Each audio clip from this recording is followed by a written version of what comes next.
പരിശുദ്ധമായ ഖുർആനിലെ 48ാമത്തെ സൂറത്താണ് സൂറത്തുൽ ഫതഹ്. വലിയ സൂറത്തല്ല, എന്നാൽ ചെറിയ സൂറത്ത് പോലെ മീഡിയം ലെവലിൽ നിൽക്കുന്ന സൂറത്ത്. 29 ആയത്ത് മാത്രമുള്ള ഒരു സൂറത്താണ് സൂറത്തുൽ ഫതഹ്.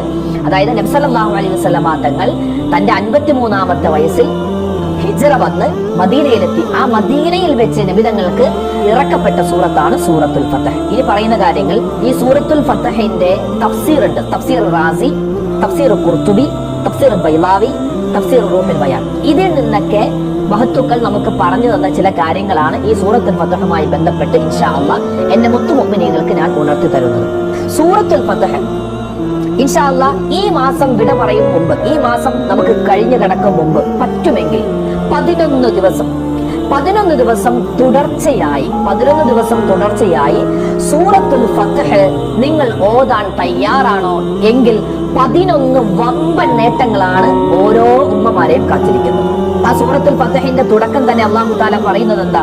അഊദു ബില്ലാഹി മിനശ് ശൈത്വാനിർ റജീം ബിസ്മില്ലാഹിർ റഹ്മാനിർ റഹീം ഇന്നാ ഫതഹ്നാ ലക ഫതഹൻ മുബീനാ. നബി സല്ലല്ലാഹു അലൈഹി വസല്ലമ തങ്ങളെ ആശ്വസിപ്പിക്കുന്ന ഒരു വാക്കാണ്. നമ്മുടെ മുത്തായ റസൂലിനെ സന്തോഷിപ്പിക്കുന്ന വാക്കുകളാണ്.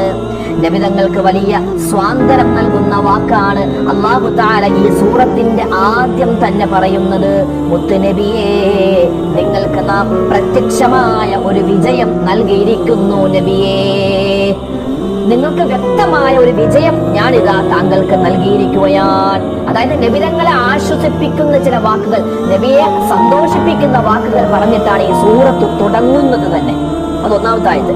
രണ്ടാമത്തെ ആയത്തിൽ ലിയഗ്ഫിറ ലകല്ലാഹു മാ തഖദ്ദമ മിൻ ദംബിക വമാ തഅഖറ വയുതിമ്മ നിഅമതഹു അലൈക വയഹ്ദിയക സിറാതൻ മുസ്തഖീമാ. അല്ലാഹു തആല മുത്തുനബി സല്ലല്ലാഹു അലൈഹി വസല്ലമ തങ്ങളെ ഏത് കാര്യം പറഞ്ഞാണ് ആശ്വസിപ്പിക്കുന്നത്, ഏത് കാര്യം പറഞ്ഞാണ് സന്തോഷിപ്പിക്കുന്നത്, ഏത് കാര്യം പറഞ്ഞാണ് സ്വാന്തനപ്പെടുത്തുന്നത്? അല്ലാഹു തആല പറയുന്നു, മൂന്ന് കാര്യങ്ങൾ നബിയെ താങ്കൾക്ക് ഞാൻ വ്യക്തമാക്കി താങ്കൾക്ക് തന്നിരിക്കുന്നു. ഒന്ന്, ലിയഗ്ഫിറ ലകല്ലാഹു മാ തഖദ്ദമ മിൻ ദംബിക വമാ തഅഖറ. നബിയെ, താങ്കളുടെ മുൻകഴിഞ്ഞതും വരാനിരിക്കുന്നതുമായ പാപങ്ങളെല്ലാം ഞാൻ വിട്ടുപുറത്തു മാപ്പ് നൽകി. നബിയെ, സൂറത്തുൽ ഫതഹിന്റെ 2ാമത്തെ ആയത്താണ്. നബി തങ്ങൾ ആശ്വസിപ്പിക്കുന്നു, താങ്കളുടെ മുൻകഴിഞ്ഞതും വരാനിരിക്കുന്നതുമായ പാപങ്ങളെല്ലാം ഞാൻ പുറത്തു തന്നു. നബിയെ സന്തോഷിപ്പിക്കുകയാണ് അല്ലാഹു തആല. എന്നിട്ടോ വയുതിമ്മ നിഅമതഹു അലൈക, അല്ലാഹുവിന്റെ നബിയെ, താങ്കൾക്ക് ഞാൻ എല്ലാ അനുഗ്രഹങ്ങളും ഇതാ പൂർത്തിയാക്കി തന്നിരിക്കുന്നു. താങ്കൾക്ക് അനുഗ്രഹങ്ങളൊക്കെ തന്നിരിക്കുന്നു. അതായത് ഹൗദുൽ കൗസർ, ലിവാഉൽ ഹംദ്, സ്വർഗത്തിന്റെ ഉദ്ഘാടകൻ, അല്ലെ, എന്റെ ഹബീബ്, ലോകം പടക്കാൻ കാരണക്കാരൻ, ലോകത്തിലെ പ്രവാചകന്മാരുടെ നേതാവ്, ലോക മുഅ്മിനീങ്ങളുടെ നേതാവ്, എല്ലാവർക്കും കാരണം, ഇതുപോലെ തുടങ്ങിയ ഒരുപാട് നിഅമത്തുകളൊക്കെ അല്ലാഹു തആല മുഴുവനായും താങ്കൾക്ക് തന്നിരിക്കുകയാണ്. പിന്നെയോ വയഹദിയക സിറാതൻ മുസ്തഖീമാ. നബിയെ, താങ്കൾ ഉള്ളത് നേരായ പാതയിലാണ്. ഈ 3 വലിയ അനുഗ്രഹങ്ങൾ അല്ലാഹു തആല 2ാമത്തെ സൂറത്തുൽ ഫതഹിന്റെ ആയത്തിൽ ഇങ്ങനെ എടുത്തു പറയുകയാണ്.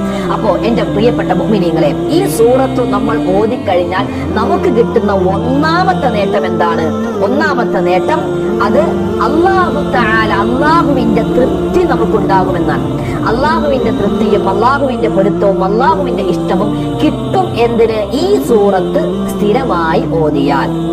ഈ സൂറത്ത് സ്ഥിരമായി ഒന്നുകിൽ ഇശാ നമസ്കാരത്തിന് ശേഷമോ, അല്ലെങ്കിൽ മഗ്രിബ് നമസ്കാരത്തിന് ശേഷമോ, അല്ലെങ്കിൽ സുബഹി നമസ്കാരത്തിന് ശേഷമോ, നമുക്ക് പറ്റുന്ന സമയത്ത്. ചിലപ്പോൾ ഇനി സുബഹി നമസ്കാരം കഴിഞ്ഞ് ഓതാൻ പറ്റിയില്ലെങ്കിൽ, അല്ലെങ്കിൽ ഇശാ നമസ്കാരം കഴിഞ്ഞ് ഓതാൻ പറ്റിയില്ല എങ്കിൽ, അല്ലെങ്കിൽ മഗ്രിബ് കഴിഞ്ഞ് ഓതാൻ പറ്റിയില്ലെങ്കിൽ ദുഹർ കഴിഞ്ഞ് ഓതാം, അസ്ർ നമസ്കാരം കഴിഞ്ഞ് ഓതാം. എപ്പോഴാണോ നമുക്ക് പറ്റുന്നത് ആ സമയത്ത് നമുക്കിത് ഓതാം. അത് ഓതിക്കഴിഞ്ഞാൽ ഒന്നാമത്തെ നേട്ടം അല്ലാഹുവിന്റെ തൃപ്തി കിട്ടും. 2ാമത്തെ നേട്ടം അല്ലാഹുവിന്റെ റസൂൽ മുത്തുനബി സല്ലല്ലാഹു അലൈഹി വസല്ലമ തങ്ങളുടെ തൃപ്തിയും അവിടുത്തെ പൊരുത്തവും അവിടുത്തെ ഇഷ്ടവും ഈ ഓതുന്ന നമുക്ക് കിട്ടും. അല്ലാഹുവേ പടച്ചോനെ, നിന്റെ പൊരുത്തവും നിന്റെ മുത്തു റസൂലിന്റെ പൊരുത്തവും നിന്റെ ഇഷ്ടവും മുത്തു റസൂലിന്റെ ഇഷ്ടവും ഞങ്ങൾക്ക് നീ തരണേ അല്ലാഹ്, ആമീൻ. വെറുതെ ദുആ ചെയ്തിട്ട് കാര്യം മാത്രമില്ല, നമ്മൾ ഈ സൂറത്തുൽ ഫതഹ് ഓതാൻ തയ്യാറാവുക. അതുകൊണ്ട് ഇൻഷാ അല്ലാഹ് ഇത് ഓതാത്തവരുണ്ടെങ്കിൽ ഇന്ന് തൊട്ട് തുടങ്ങിക്കോ. ഇത് ഓതുന്നവരുണ്ടെങ്കിൽ നിങ്ങൾ മുടക്കരുത്, നിങ്ങൾ അത് കണ്ടിന്യൂ ചെയ്തോ. അത് തുടർച്ചയായി അങ്ങോട്ട് ഓദിക്കും. വലിയ നേട്ടമാണ്.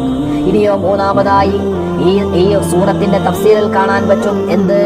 നാം മുത്തുനബി സല്ലല്ലാഹു അലൈഹി വസല്ലമ തങ്ങൾ ആ മുത്തു റസൂൽ ഇങ്ങനെ വിഷമിച്ചിരിക്കുമ്പോ മുത്തായ ഹബീബിന്റെ ചാര ചെന്നിട്ട് അള്ളാഹുവിന്റെ ഹബീബിനെ നമ്മൾ എന്ത് ചെയ്തു? നബിയെ ആശ്വസിപ്പിച്ച പ്രതിഫലം.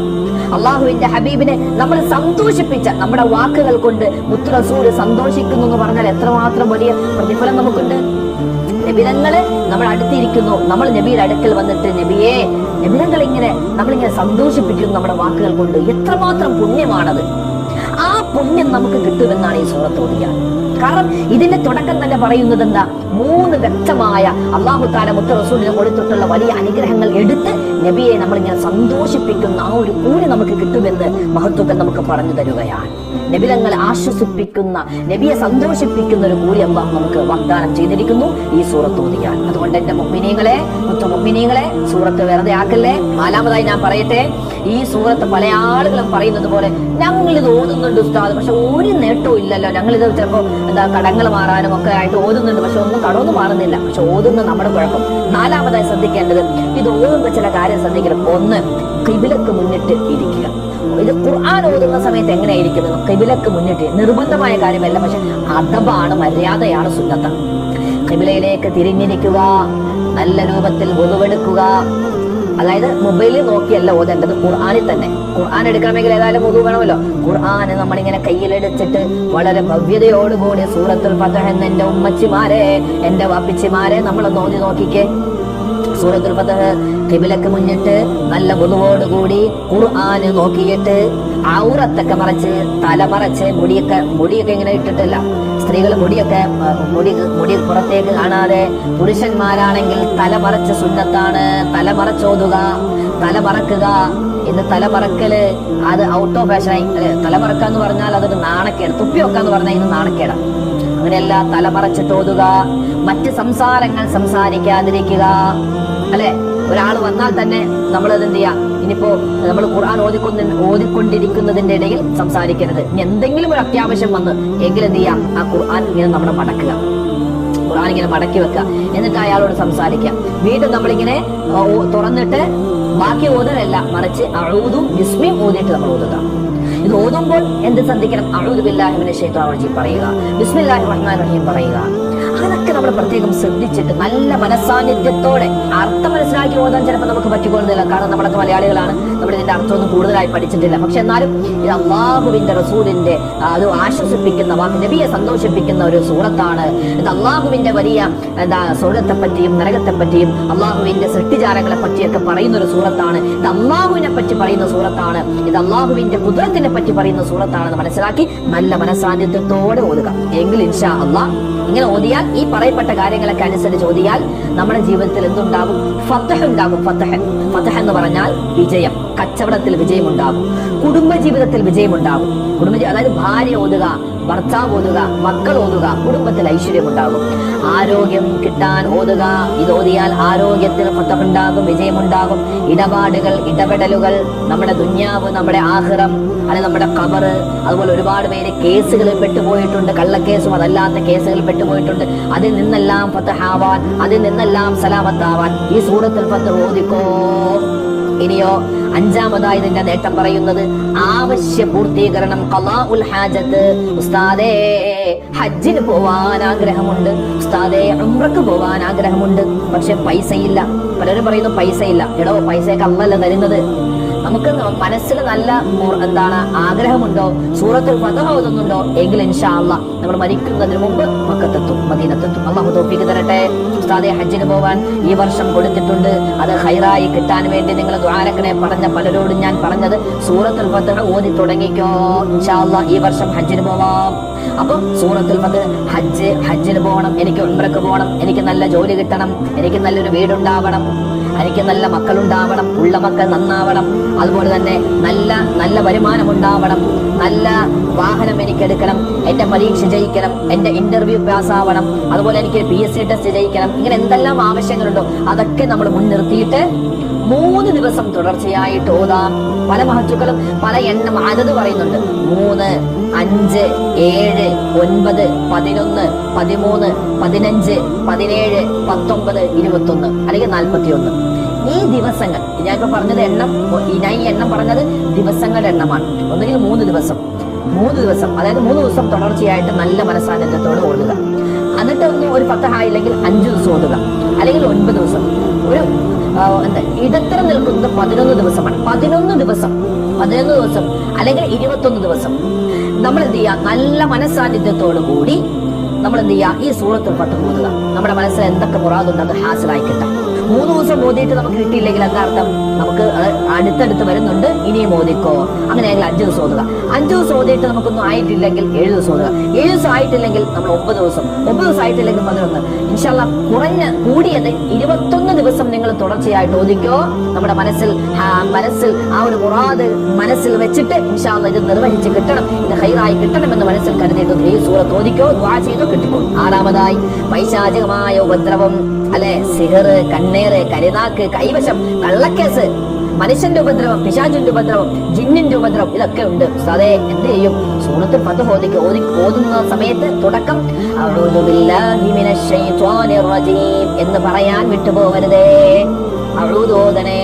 അവസാനം ഈ സൂറത്ത് ഓതിക്കഴിഞ്ഞാൽ സ്വദഖല്ലാഹുൽ അളീം എന്ന് ചുരുങ്ങിയതെങ്കിലും അങ്ങനെ പറയണേ.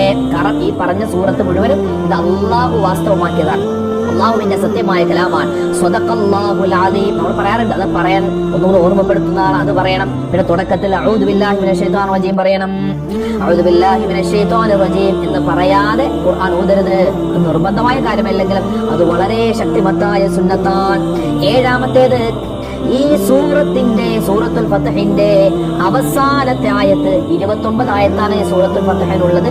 29ാമത്തെ ആയത്ത് ഏതാണ്? ആയത്ത് മുഹമ്മദുർ റസൂലുള്ളാഹ് والذين معه أشداء على الكفار رحماء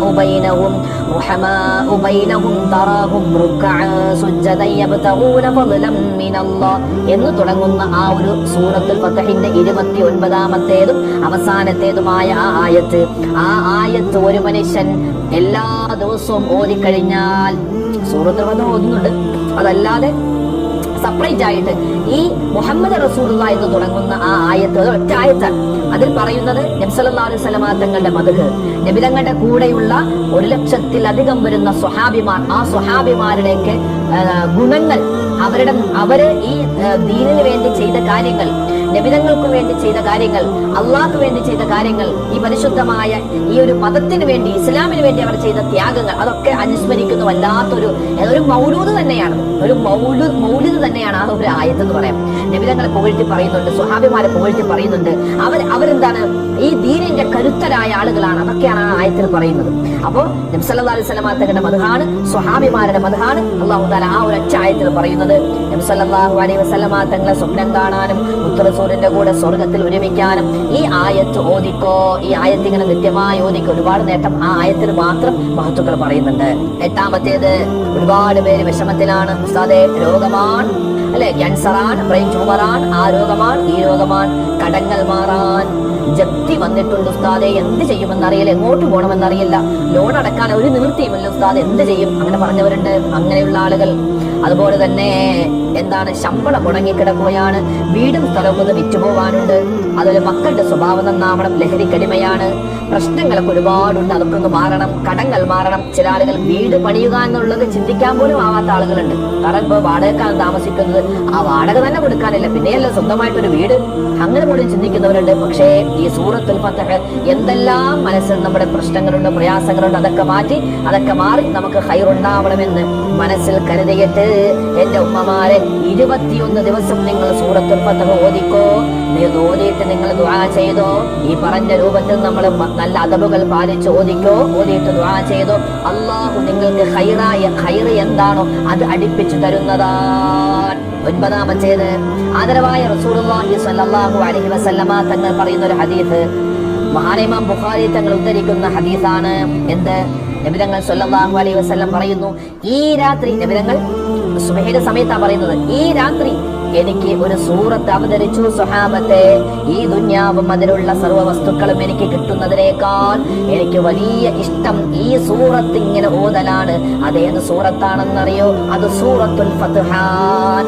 നബി സല്ലല്ലാഹു അലൈഹി വസല്ലം തങ്ങൾക്ക് ഓതാൻ ഇഷ്ടം, നബിക്ക് അതാണ് ഇറങ്ങിയപ്പോൾ വലിയ സന്തോഷമായ സൂറത്താണ് സൂറത്തുൽ ഫത്ഹ്.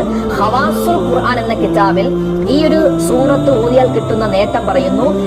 നബി സല്ലല്ലാഹു അലൈഹി വസല്ലമ തങ്ങളെ സന്തോഷിപ്പിച്ച നേട്ടം, അതുപോലെ തന്നെ നബിതങ്ങൾ സല്ലല്ലാഹു അലൈഹി വസല്ലമ തങ്ങളെ സ്വപ്നം കാണാനും ഹൗദുൽ കൗസറിൽ നിന്ന് വെള്ളം കുടിക്കാനും നബിതങ്ങളുടെ ശഫാഅത്ത് കിട്ടാനും നബിതങ്ങളുടെ കൂടെ സ്വർഗ്ഗത്തിൽ ഒരുമിച്ച് കൂടാനും അതുപോലെ ഭൗതികമായ പാരത്രികമായ എല്ലാ നന്മകളും കിട്ടാനും ഈ സൂറത്ത് ഓതൽ നിത്യമാക്കിയാൽ ഇൻഷാ അല്ലാഹ് ഇതൊക്കെ പറഞ്ഞത് കിട്ടുമെന്നാണ്.